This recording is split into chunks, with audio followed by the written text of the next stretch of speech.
Gak ada orang bermaksiat terus dia mulia, gak ada. Orang yang bermaksiat berarti dia sedang menghinakan dirinya sendiri. Sadar atau tidak sadar. Terima atau tidak terima. Dia sedang menghinakan diri sendiri. Kenapa? Karena yang namanya kemaksiatan adalah jalan untuk menuju ke murkanya Allah. Murkanya Allah berarti kehinaan yang kekal abadi waliyadzubillah. Innaka man tudkhilin nara faqad akhzaitah. Ya Allah, sesungguhnya orang-orang yang engkau masukkan ke dalam neraka berarti hakikatnya engkau telah hinakan orang tersebut. Ini ucapan yang jadi pegangan kita. Lihat ucapan Ibnu Athaillah, Syekh Ibnu Athaillah dalam ucapan yang singkat padat tapi luar biasa. Renungi lagi. In aradta an yakuna laka izzun la yafna. Apabila engkau, wahai orang yang mencari kemuliaan, wahai orang yang ingin kehormatan, apabila engkau ingin mendapatkan kemuliaan yang tidak pernah sirna, yang tidak pernah hilang, yang kekal, maka jangan sekali-kali mencari kemuliaan pada sesuatu dengan cara sesuatu yang akan yafna, yang akan fana. Jangan cari kemuliaan dengan harta. Bukan dengan jangan cari harta, silakan cari harta. Untuk makan, untuk minum, untuk hidup silakan, nggak masalah. Allah nggak pernah larang itu. Was'alullaha min fadlih, silakan. Cari daripada anugerah Allah, silakan. Tapi jangan mengira dengan ini saya akan mulia. Nah, bukan situ. Jangan mengira bahwa dengan kekuasaan engkau jadi mulia. Enggak begitu. Konsepnya bukan gitu.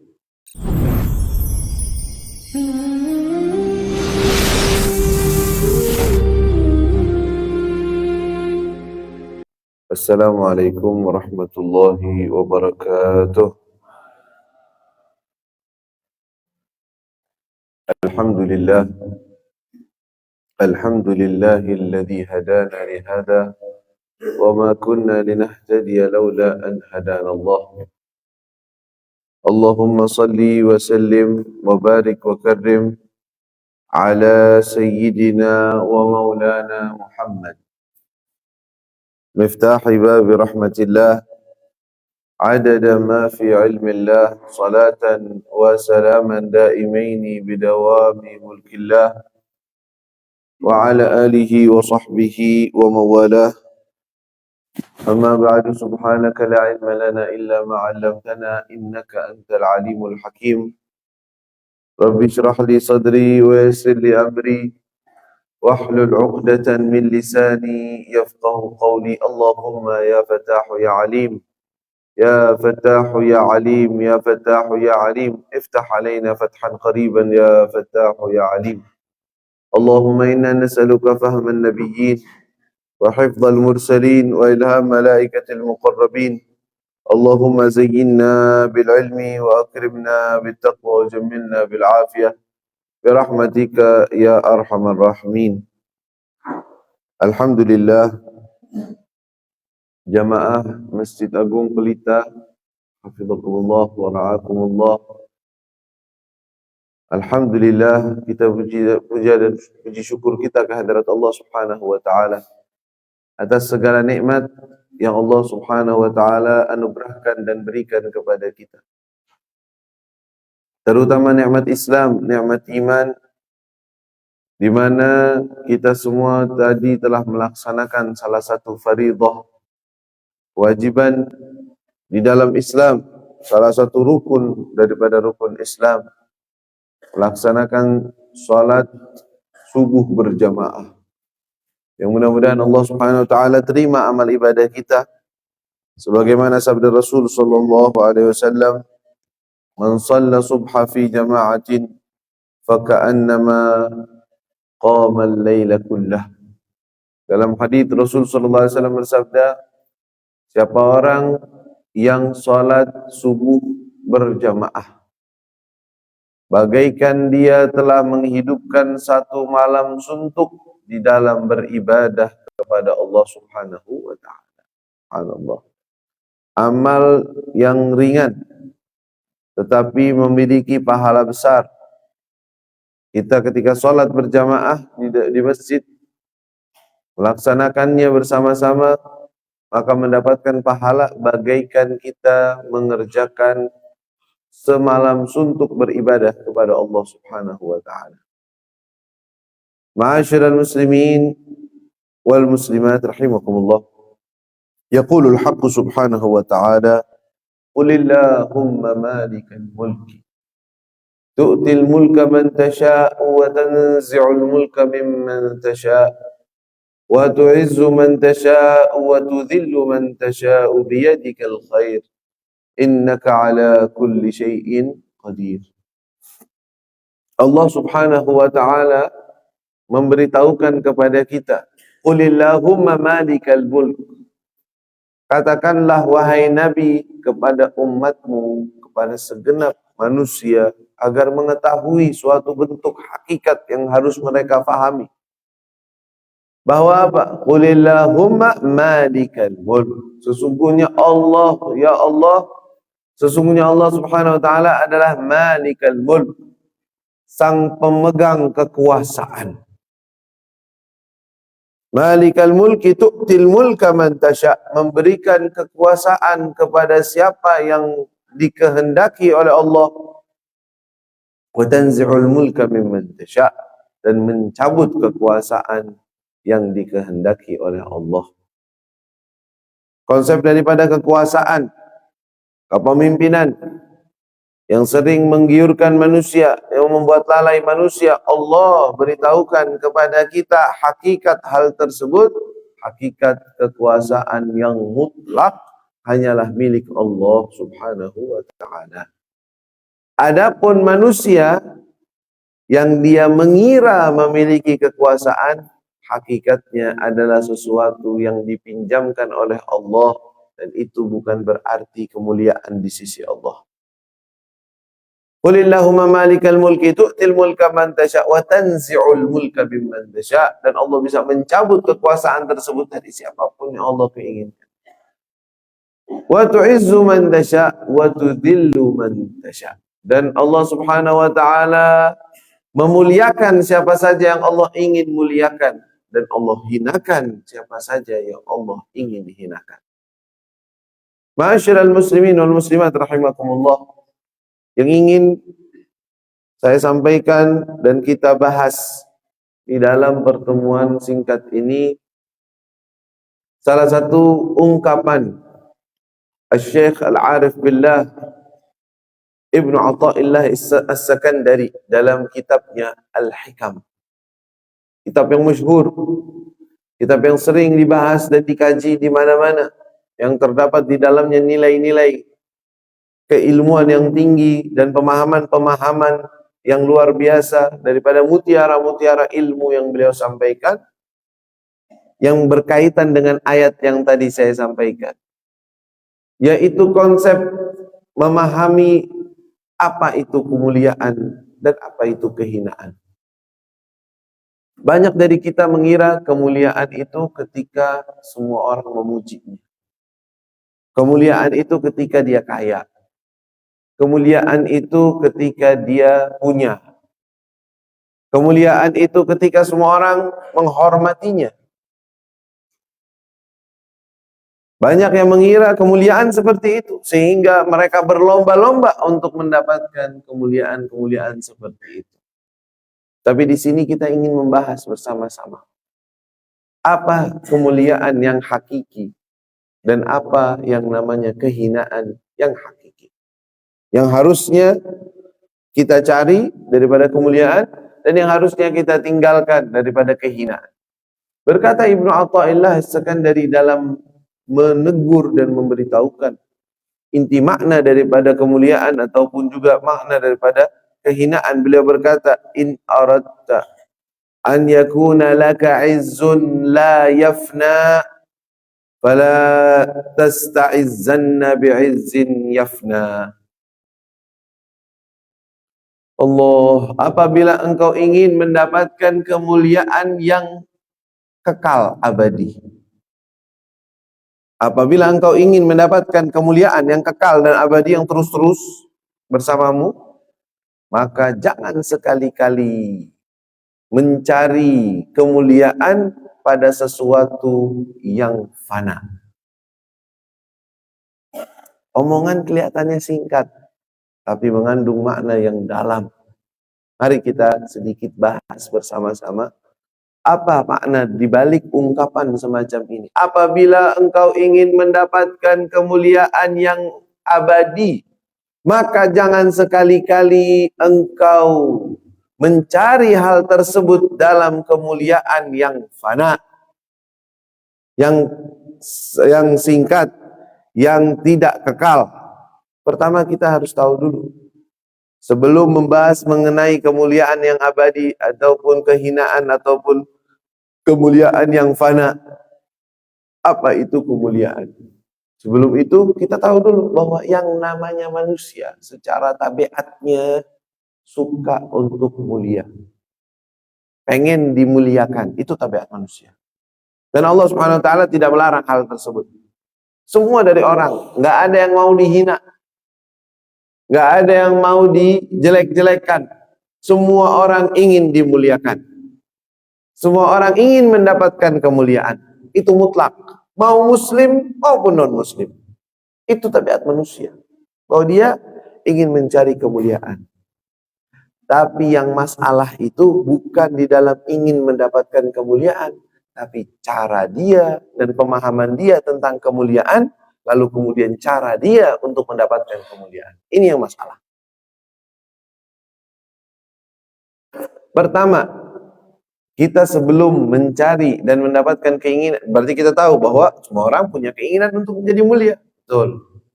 Tapi apa yang disebut mulia? Itu dulu. Kemuliaan yang hakiki, itu apa? Adalah kemuliaan yang memiliki ketidakterbatasan, yaitu kekal abadi. Baru itu mulia. Kalau kemuliaan sifatnya sementara, nah itu bukan kemuliaan, itu kehinaan hakikatnya. Contoh, ada orang ingin mulia, disanjung semua orang dan dianggap sebagai pemimpin atau kemuliaan. Lalu dia meraih hal tersebut dengan cara menzalimi orang atau mengambil hak orang atau semacamnya. Hakikatnya bukan mencari kemuliaan. Karena kalau ketahuan, apa yang terjadi? Ujung-ujungnya di penjara minimalnya. Dimusuhi oleh semua orang. Sesuatu yang tadinya dia cari kemuliaan di situ ternyata malah membuat kehinaan. Karena dia nggak tahu kemuliaan yang hakiki itu yang mana. Kemuliaan yang hakiki, yang abadi adalah ketika seseorang mendapatkan kemenangan dan masuk ke dalam surga Allah. Itu baru yang namanya kemuliaan yang hakiki. Pengen cari kemuliaan? Betul. Allah Subhanahu Wa Taala sedang menawarkan kita semua untuk meraih kemuliaan. Dengan apa? Dengan kita diajak untuk beriman kepada Allah, dan Allah Subhanahu Wa Taala akan berikan kepada orang yang beriman kepadanya dan taat kepadanya kemuliaan yang abadi. Wa idza ra'aita, dalam surat Al-Insan Allah Subhanahu Wa Taala gambarkan apa yang Allah akan berikan kepada orang-orang yang taat kepada Allah. Wa idza ra'aita thamma ra'aita na'iman wa mulkan kabira 'aliyahum thiyabu sundusin khudrun wa istabraq wa hullu asawira min fiddatin wa saqahum rabbuhum syaraban tahur inna hadza kana lakum jazaa'an wa kana sa'yukum mashkura. Allah beritahukan, apabila engkau nanti melihat di sana, ke arah sana, di akhirat nanti di surga mereka, ra'aita na'iman wa mulkan kabira, engkau akan melihat suatu kenikmatan dan kerajaan yang besar. Siapa yang mengatakan ini? Allah Rabbul Alamin, Tuhan semesta alam, yang tadi di awal ayat kita tahu yang memberikan kemuliaan dan kekayaan dan kerajaan adalah Allah, kekuasaan, dan yang mencabut hal tersebut juga adalah Allah. Berkata nanti di yaumil qiyamah orang-orang yang taat kepada Allah akan diberikan na'iman wa mulkan kabira, suatu kenikmatan dan kerajaan yang besar. Aliyahum thiyabu sundusin khudru wa istabraq. Ya, di paling tingginya diberikan pakaian-pakaian yang indah, yang mulia. Uhullu asawira min fiddah wa wasaqahum rabbuhum syaraban. Diberikan kenikmatan dan fasilitas yang kekal dan abadi.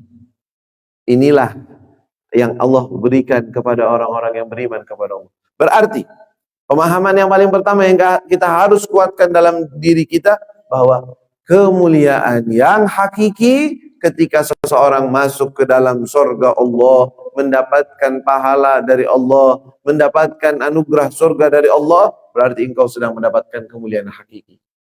Tapi apa saja kemuliaan yang tidak menyampaikan kita kepada surga Allah, maka hakikatnya bukan kemuliaan, tapi kesesatan, tapi kehinaan.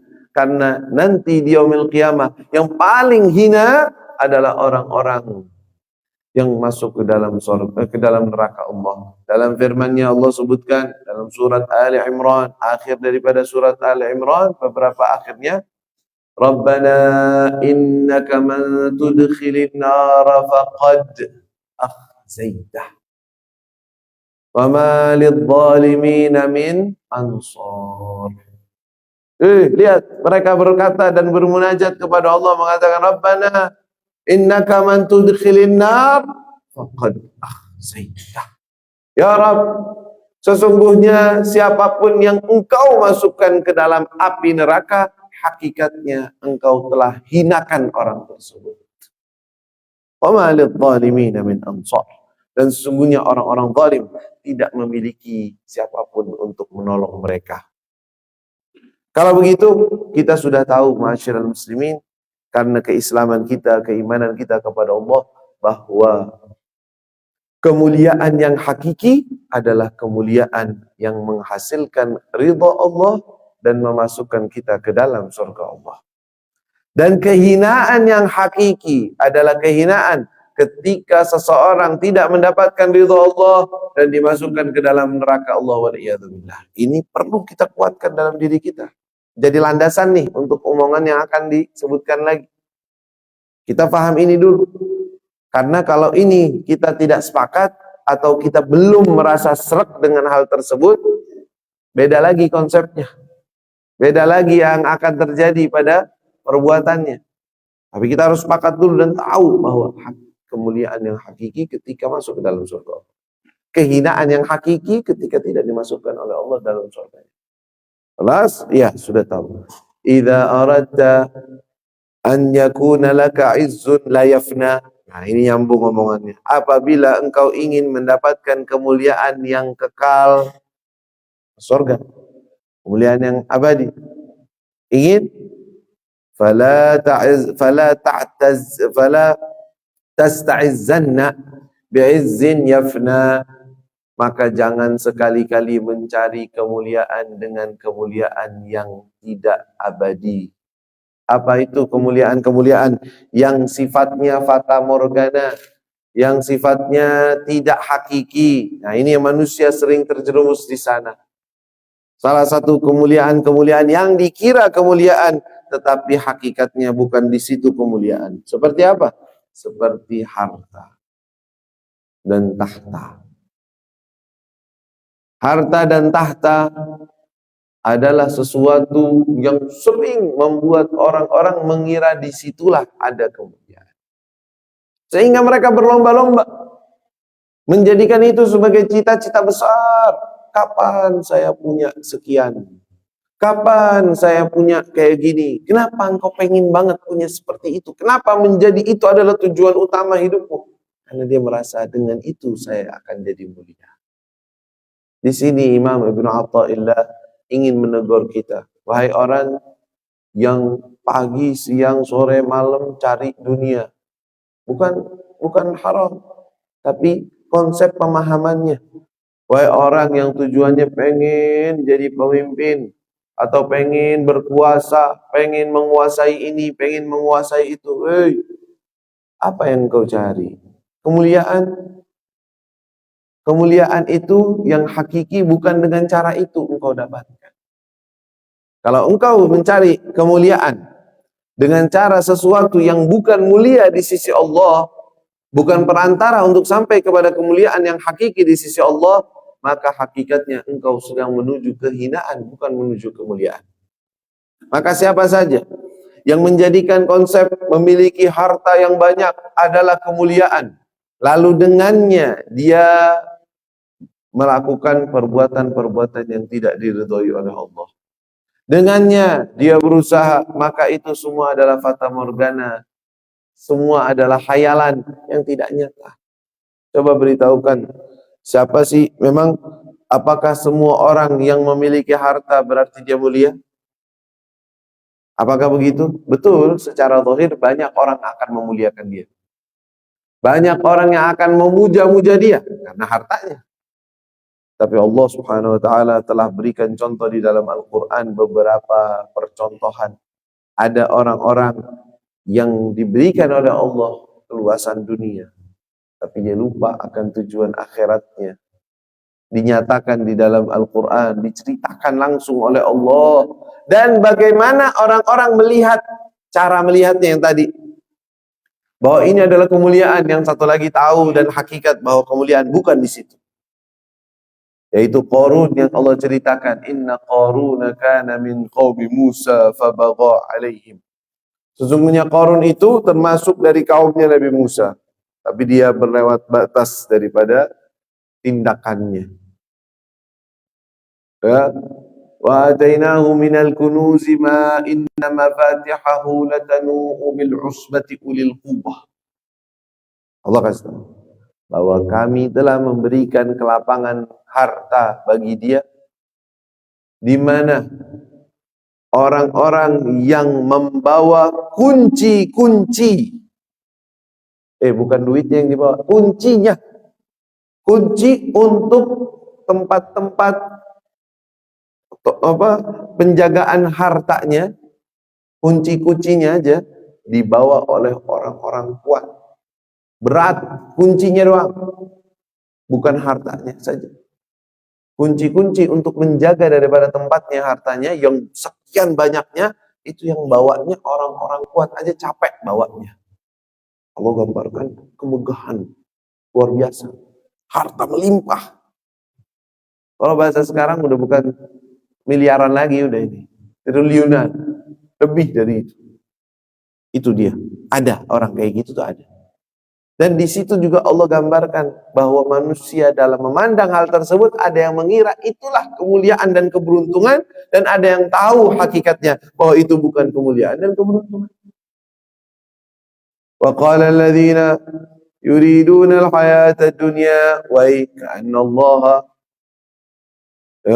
yabsutu rizqa liman yasha'. Ya, Allahumma shalli ala sayyidina Muhammad wa ala alihi wasallam. Takut kita sedikit lupa daripada ayat-ayatnya. Allahumma shalli ala sayyidina Muhammad.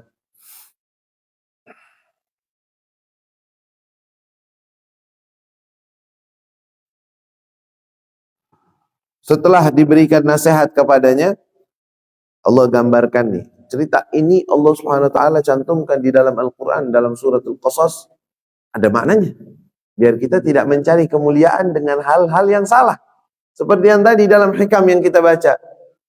Fa kharaja ala qaumihi fi zinatih. Dia pun keluar menemui kaumnya dengan perhiasan-perhiasan. Kan gitu. Mengira kemuliaan ketika dia pamer perhiasan, pamer hartanya. Dan ini percontohan Allah SWT jadikan, nanti kalian akan lihat begitu juga.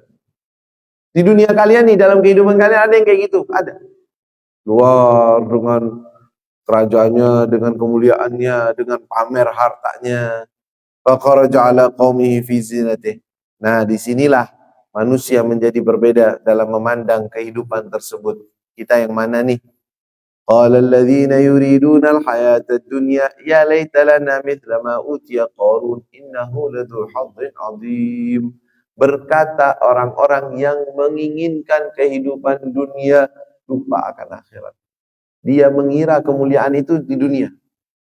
Di konsep bahwa kemuliaan yang hakiki itu akhirat dan surga seperti yang awal kita bahas, gak ada dalam hatinya. Atau kurang resep pada dirinya. Mungkin dia tahu, tapi kurang resep. Apa arti kurang resep? Berarti apa?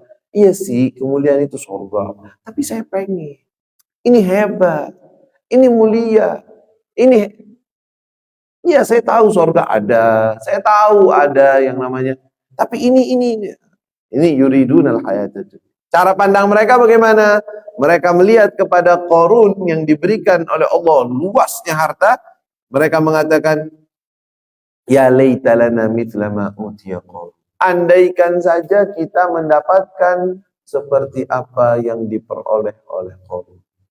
Woi, berapa banyak kita ketika lihat orang kaya, orang hartawan, orang punya duit miliarder, triliunan, terus kita bilang apa? Coba saya kayak dia.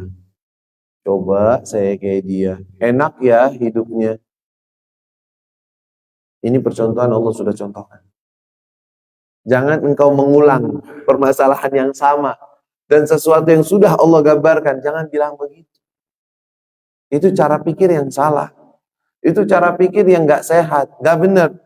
Wa qala alladhina utul ilm. Berkata siapa? Orang-orang yang diberi ilmu. Diberi ilmu apa? Bahwa akhirat lebih mulia daripada dunia. Bahwa kehidupan yang hakiki adalah kehidupan di akhirat, bukan dunia. Dunia hanya sementara. Utul ilm, diberi ilmu oleh Allah Subhanahu wa taala. Apa kata mereka? Wa ilakum thawabullahi khairun. Konsep mereka abadi.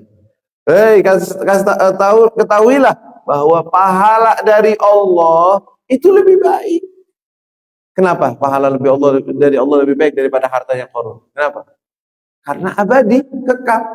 Kalau ini sementara, belum tentu menyenangkan, belum tentu sesuai dengan apa yang dia pahami. Kalau dia punya itu semua bakal bahagia, kan orang carinya begitu. Belum tentu. Tapi yang hakiki, pemikiran yang benar, thawabullahi khair. Pahala dari Allah, surga dari Allah, khairun, lebih baik, liman amana wa amila salihan, bagi orang yang beriman dan beramal soleh. Itu yang harusnya engkau pegang, bukannya pengen kaya doang. Kalau cuma pengen kaya, pengen nikmatin, belum tentu engkau mendapatkan kenikmatan di situ. Tapi kenikmatan yang hakiki ketika engkau beriman dan beramal soleh, yang nanti akan diberikan pahala kekal oleh Allah Subhanahu wa taala. Diperbaiki konsep pemikirannya nih oleh orang-orang utul ilm. Ini percontohan di setiap zaman ada. Setiap waktu ada. Cara pola pikir begitu tuh ada. Dan ada juga utul ilm, diberi ilmu oleh Allah. Lalu di sini Allah Subhanahu wa taala beritahukan atau Allah jadikan sebagai percontohan untuk orang-orang seterusnya. Kata Allah, fa khasafna bihi wa bidarihi al-ard. Ketika Qarun lagi bermegah-megahan, jalan dengan kesombongannya, dengan hartanya, apa yang terjadi? Kalau bahasa sekarang, longsor. Bahasa sekarang fenomenanya longsor. Pernah nggak lihat longsor? Tahu? Mana? Ketika udah longsor bagaimana? Kira-kira gedung apa yang bisa nahan? Kira-kira siapa yang bisa? Kalau Allah sudah telan semuanya, bisa nyelamatin. Kekuatan bangunan apa? Totonya nggak ada. Besok kayak nggak ada. Kita ngelihat fenomena tersebut di Indonesia aja kejadian berapa kali? Ya, tanah berlipat-lipat. Kita lihat tuh kejadian beberapa tahun yang lalu. Desa satu kampung tadinya ada, besoknya kayak nggak ada. Ka'an lam yakun syai'. Dilipat. Tanah dilipat udah kayak karpet. La ilaha illallah. Siapa yang megang kekuasaan? Allah. Kita lihat di mana-mana fenomena di luar, ya, tanah besar di tengah jalan. Habis semuanya masuk ke dalam. Kejadian yang hampir sama terjadi pada Qarun dengan harta-hartanya. Ditelan bumi. Fa khasafna bihi wa bidarihi al-ard. Ya Allah tunjukkan hakikat yang punya kekuasaan siapa emang. Tapi ini percontohan. Enggak semua orang yang kaya terus konsepnya sama kayak Qarun terus ditelan bumi. Kalau semuanya kayak gitu, gak ada yang mau jadi orang kaya dong. Gak ada ujian dong. Semua ngeri. Ya kaya dikit, telan bumi. Kaya dikit, telan bumi. Gak ada yang mau kaya. Tapi enggak dong. Allah kasih contoh 1, 2, cukup. Selebihnya kalian mikir. Kalian jadikan contoh. Dari pegangan. Maka ditelan bumi, besoknya dicari mana Qarun, mana istananya, mana hartanya.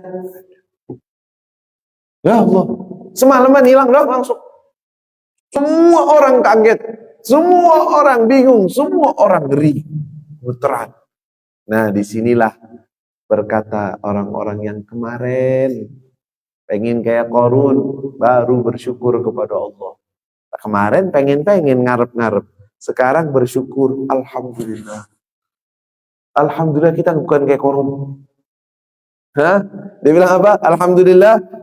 Fa asbaha alladhina tamannaw makanahu bil ams yaquluna wa ka'anna Allah yabsutur rizqa liman yasha'u min ibadihi wa yaqdir laula amanna Allah alaina la khasafa bina wa ka'annahu la yuflihul kafirun. Ya Allah, kata mereka, di pagi hari orang-orang yang kemarin pengen kayak Qarun. Kapan saya punya kayak dia? Enak ya hidup kayak dia. Nikmat ya kayak hidup.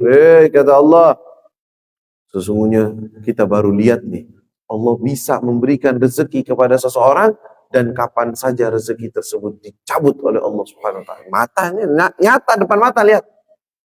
Terus kata mereka, laula amannallahu alaina. Kalau bukan karena anugerah dari Allah kepada kita, nah sekarang lihatnya anugerah. Kemiskinan tuh yang dia kemarin ngeluh, dia tahu bahwa itu anugerah dari Allah. Banyak gak dari kita begitu, mengira bahwa kemiskinan, saya hidupnya susah. Mungkin saja itu anugerah besar loh dari Allah. Andaikan Allah memberikan kepadamu kelapangan, bukan kayak Qarun, 10% aja kayak Qarun, nanti gak di masjid. Mungkin nanti gak di masjid. Gak sholat berjamaah. Udah lain. Mungkin engkau di Amerika. Mungkin engkau lagi nonton Piala Dunia. Karena duitnya kebanyakan. Nganggur ngapain ya? Nonton aja deh. Tinggalin tuh masjid. Tinggalin sholat berjamaah. Laula amannallahu alaina. Bukan. Berarti ini kadang-kadang di mata kita adalah suatu kehinaan, suatu kekurangan. Ternyata hakikatnya dari Allah, lagi dikasih sesuatu besar dari Allah Subhanahu wa taala. Anugerah dari Allah. Kalau engkau tahu hakikatnya, engkau akan bersyukur kepada Allah atas kemiskinan yang engkau punya. Atas keadaan yang engkau kira adalah kehinaan di dunia. Hakikatnya kemuliaan. Kalau ini kehinaan, yang mana seorang gak punya duit, gak punya apa, itu kehinaan. Tetapi ujung-ujungnya bisa sholat berjamaah, bisa mendengarkan kajian setiap hari. Allah, itu kemuliaan, bukan kehinaan. Itu hakikat kemuliaan. Engkau sedang dimuliakan oleh Allah. Walaupun zahirnya di mata orang, engkau tidak punya apa-apa. Engkau bukan pejabat. Mungkin kalau pejabat gak ada yang sholat sini ya. Ya, kalau presiden bakal sholat sini. Bakal dengerin ceramah gitu. Bukan lagi, udah kelasnya udah gak kayak gini. Gak ada yang duduk kayak gini, gak ada yang silaturahmi. Jangan kira bahwa itu kemuliaan, jangan tertipu. Itu semua bukan kemuliaan. Kemuliaan yang hakiki ketika engkau meraih sesuatu yang dengannya engkau dapat bekal yang abadi. Seperti kita sekarang nih. Harus kita yakini, kita gak boleh sombong. Betul, gak bisa mengatakan, oh saya bisa sholat berjamaah, saya hadir taklim setiap hari sholat, berarti saya lebih mulia dari orang. Enggak. Kalau lebih mulia atau tidak mulia itu urusan Allah nanti. Kita di akhirat itu sidangnya. Tapi harus kita punya keyakinan yang kuat.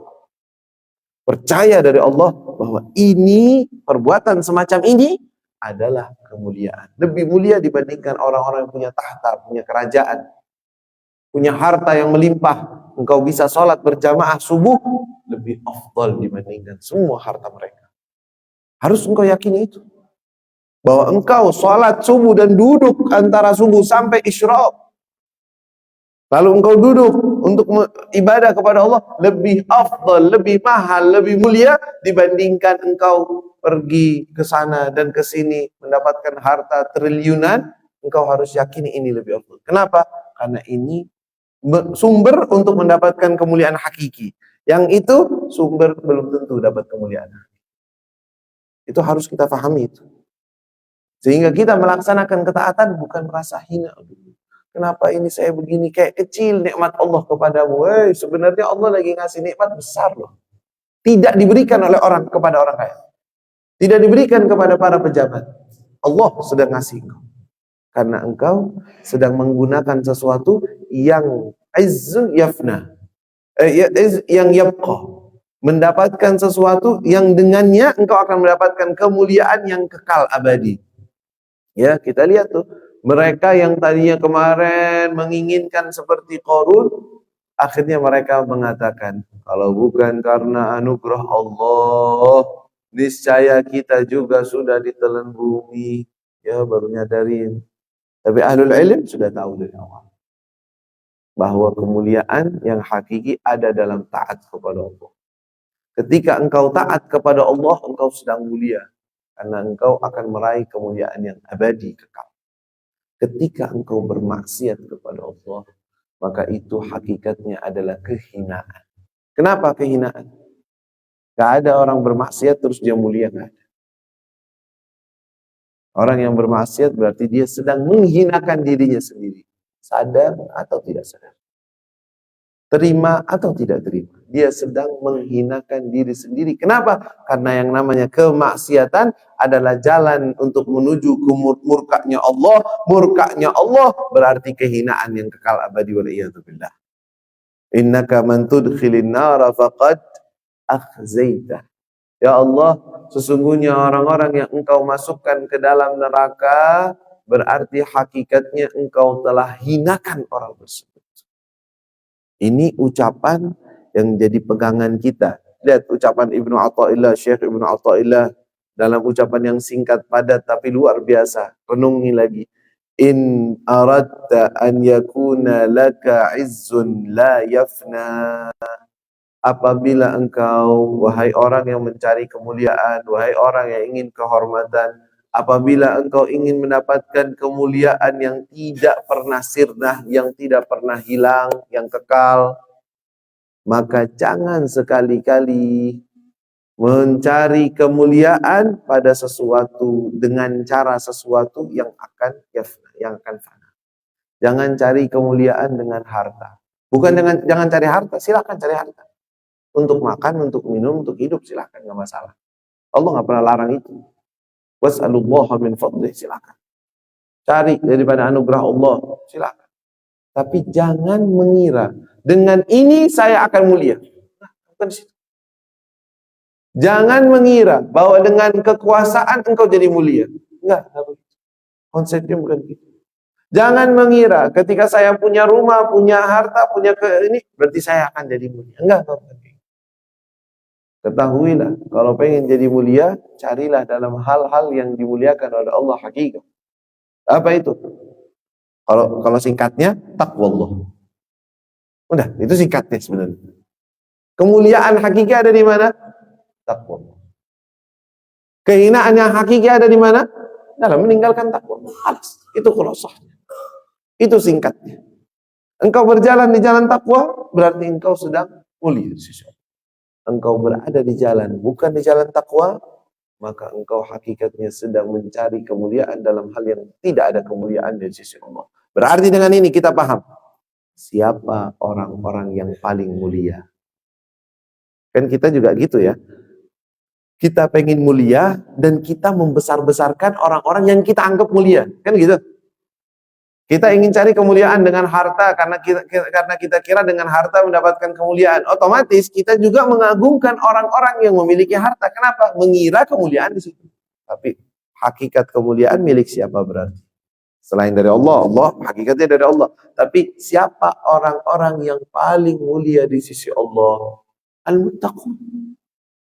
Orang-orang yang bertakwa. Siapa yang paling mulia di sisi Allah? Orang bertakwa.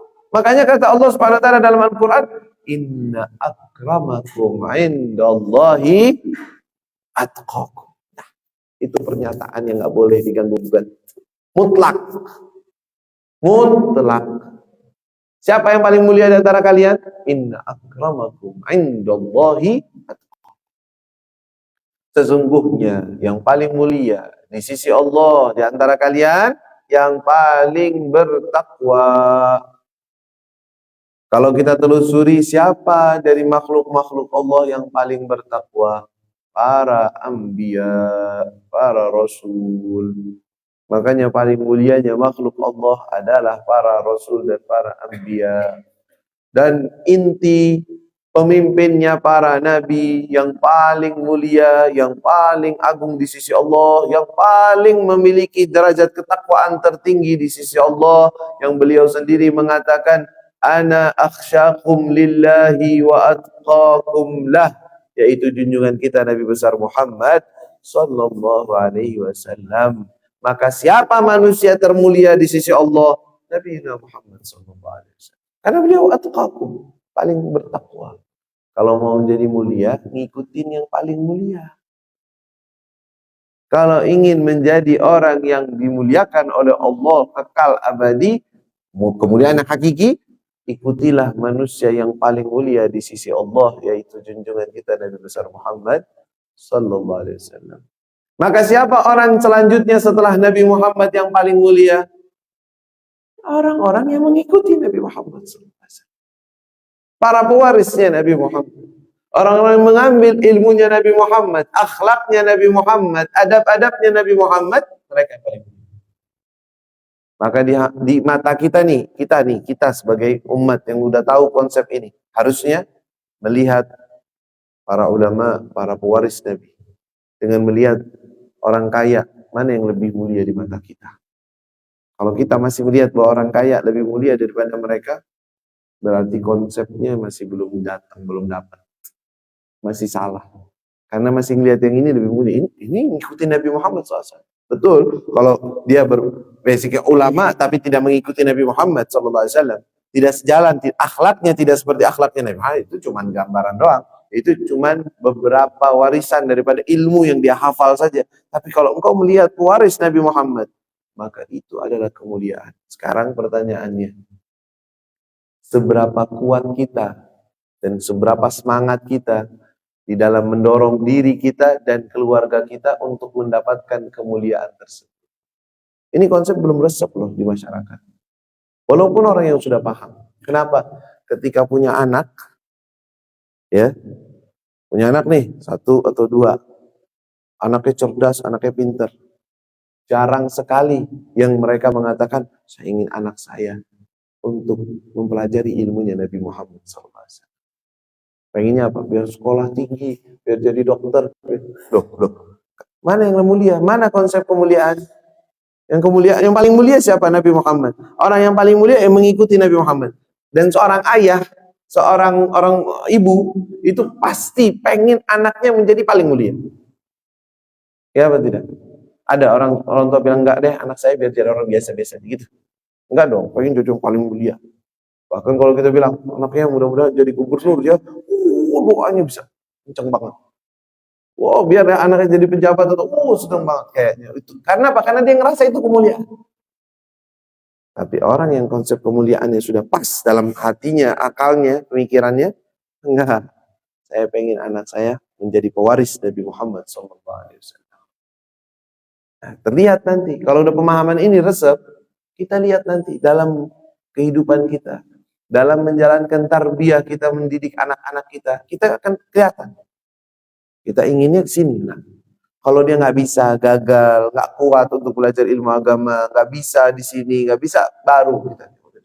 Karena kemudian yang ini tadi yang saya pengen, kamu di situ tapi dia nggak bisa, ya udah ambillah yang lain. Yang penting engkau bisa menjalankan yang baik sesuai dengan apa yang diajarkan, sesuai dengan apa yang diperintahkan oleh Allah Subhanahu wa Ta'ala. Nah, dengan ini kita tahu nih, apabila engkau ingin mendapatkan kemuliaan yang abadi dan hakiki, yang kekal, maka janganlah mencari kemuliaan tersebut dalam sesuatu yang tidak abadi, sesuatu yang yafna, daripada harta, dunia, dan segalanya itu adalah bukan hakiki, tetapi carilah kemuliaan tersebut dalam taat kepada Allah Subhanahu wa Ta'ala, dalam meninggalkan maksiat Allah Subhanahu wa Ta'ala. Lihat bagaimana suatu ungkapan singkat padat bisa merubah konsep hidup seseorang. Pemahaman yang benar bisa merubah konsep hidup seseorang. Cara pandang dia kepada dunia bisa berubah. Cara pandang dia kepada akhirat berubah. Gara-gara apa? Pemahaman tentang siapa yang mulia, siapa yang tidak mulia. Ainal izzul haqiqi wa ainal izzul ladhi yafna. Mana kemuliaan yang hakiki dan mana kemuliaan yang sifatnya seperti fata morgana, yang sementara tidak hakiki. Mudah-mudahan Allah Subhanahu wa Ta'ala menjadikan kita orang-orang yang memahami dengan benar tentang kemuliaan yang hakiki, yaitu kemuliaan dalam mencari ridha Allah Subhanahu wa taala. Dan mudah-mudahan Allah muliakan kita dengan kemuliaan yang hakiki. Allah Subhanahu wa taala jadikan kita orang-orang yang selalu dalam keadaan takwa kepada Allah Subhanahu wa taala. Wa libasut taqwa dzalika khair. Sesungguhnya tampilan ketakwaan kepada Allah itulah yang lebih baik karena mendapatkan kemuliaan yang hakiki di sisi Allah Subhanahu wa taala. Ya Rabb, ya akramal akramin, ya arhamar rahimin. Allahumma a'izzana bi'izzik, ya Rabb a'izzana bi ta'atik wa la takhdhulna bi ma'siyatik. Ya Allah, muliakan kami dengan jadikan kami selalu taat kepadamu ya Allah, dan jangan hinakan kami dengan engkau jerumuskan kami dalam maksiat ya Allah. Ya akramal akramin, ya arhamar rahimin. Ya Allah, dari majlis ini, dari masjid ini, kami memohon dan meminta kepadamu ya Allah. Dan kami sadar bahwa tidak akan kuat kami dalam istiqamah, dalam taat kecuali yang engkau kuatkan. Tidak bisa kita bisa istiqamah dalam ketaatan kecuali yang engkau istiqamahkan. Maka ya Allah, kami memohon dengan kemuliaan-Mu, dengan kebesaran-Mu, berikanlah kami taufik dan hidayah kepada kami semua, sehingga kami istiqamah dalam taat kepadamu ya Allah. Bimbing kami, Allahumma rzuqna sehatan fi taqwa, berikan kami kesehatan dalam takwa kepadamu ya Allah.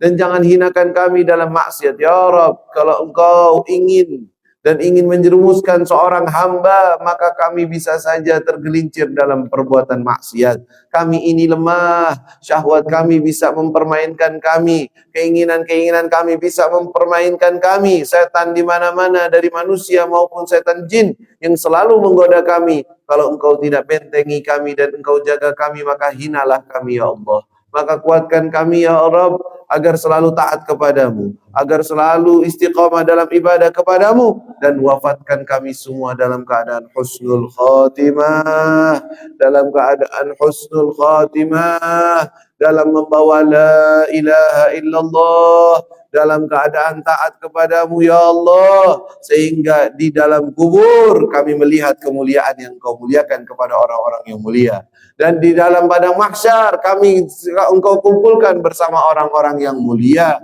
Dan nanti di yaumil qiyamah ketika kita melihat para orang-orang mulia di sisimu, para anbiya, para aulia, para salihin, dan kami semua berkumpul bersama mereka masuk ke dalam surga Allah tanpa dihisab, tanpa diazab. Ya akramal akramin wa arhamar rahimin. Ya Rabbana ya Karim, ini doa kami ya Allah, maka ijabahilah doa kami ya Allah. Di masjid yang mulia ini, dalam perkumpulan yang mulia ini, engkau ijabahi doa kami ya Allah. Jadikan kami orang-orang yang selalu taat kepadamu, dan kami adalah orang-orang yang meninggalkan daripada kemaksiatanmu ya Rabbal Alamin. Wa sallallahu ta'ala ala Sayyidina Muhammad wa alihi wa sahbihi wasallam. Alhamdulillahi Rabbil Alamin. Bismillahil Fatihah. Bismillahirrahmanirrahim. Alhamdulillah. Iyyaka na'budu wa iyyaka nasta'in. Ihdinas siratal mustaqim. Siratal ladzina an'amta 'alaihim ghairil maghdubi 'alaihim waladdallin. Ya akramal akramin ya arhamar rahimin. Sallallahu alaihi wa sallam. Muhammad.